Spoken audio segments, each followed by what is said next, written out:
आपण पाहत आहात RK न्यूज, बातमी तुमची, आवाज आमचा। सांगलीत कौटुंबिक वादात तरुण विवाहितेची हत्या, पती पोलीस ठाण्यात हजर।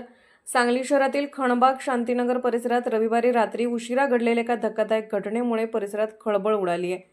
कौटुंबिक वादाच्या पार्श्वभूमीवर 28 वर्षीय विवाहितेचा मृत्यू झाल्याची घटना समोर आली असून पतीनेच तिचा जीव घेतल्याची प्राथमिक माहिती आहे।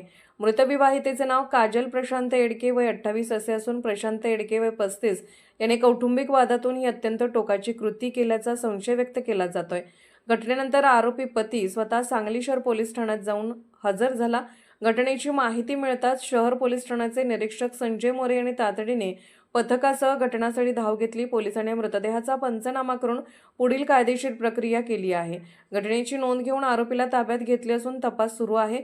या घटनेमुळे खणबाग शांतीनगर परिसरात एकच खळबळ उडाली असून नागरिकांमध्ये भीती व अस्वस्थतेचे वातावरण पसरले आहे। या प्रकरणामागील खरे कारण काय या अनुषंगाने पोलीस सर्व बाजूंनी तपास करत आहेत। RK न्यूज चॅनलला लाईक करा, शेअर करा आणि सबस्क्राईब करा।